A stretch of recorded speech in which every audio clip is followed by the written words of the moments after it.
you can't just become a good in 2 years. It's impossible with any like business or any whatever, any level, any craft or whatever.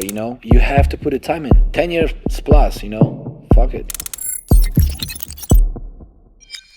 Like recently, I kind of not changed, but you switching up the styles.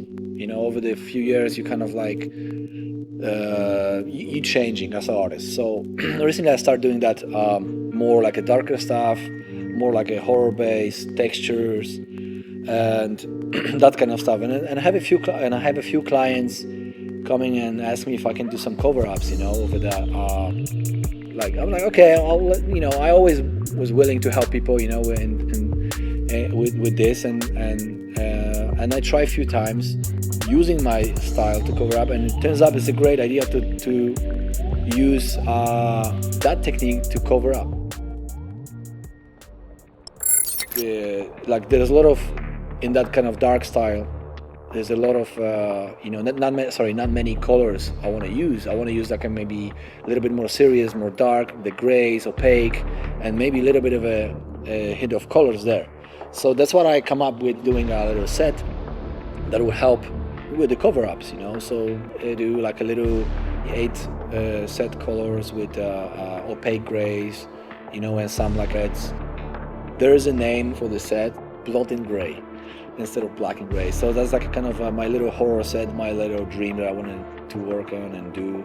I always work with Intenze for over 10 years. So for me, trying and mixing those already existing colors, it was a kind of, over the years I developed that. So I kind of have the idea how I like to mix it. Yeah, so so this is the trick. It's a black and gray, but it's a opaque gray, which is like a solid color. So it could be very appealing for the fans of black and gray, because like not everybody goes for like a super colorful pieces. Some people, they just like to keep it kind of like a monochromatic or black and gray.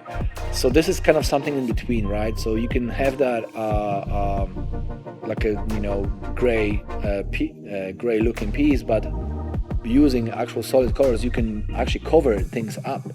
Put it in like a solid colors, you can, and then all that texture that I use, you can easily cover really horrible pieces. Now I'm kind of I start that project and try to take in the most horrible fucking pieces. Like invite people, like send me shit in, see what I can cover it. Let's see if it's possible. Because there's a lot of people, there's just like no one want to help them because they just, or laser, and it's still, if you laser, not many people want to do. Well, when you laser it, then you can maybe do something with it. But there's a lot of people, they don't want to go through laser, process. It's a long, and it takes fucking 6 months to, till you kind of hit with the ink. And I think there's a way of doing it, without the laser. We're just like, okay, let's try to cover it up. You have to have that contrast. That's because I always wanted to create the pieces that they just visible from the far distance, like so you don't have to like think, oh, what is this, what is that, you can kind of see and read from the far ahead, like, and that contrast will help to do that,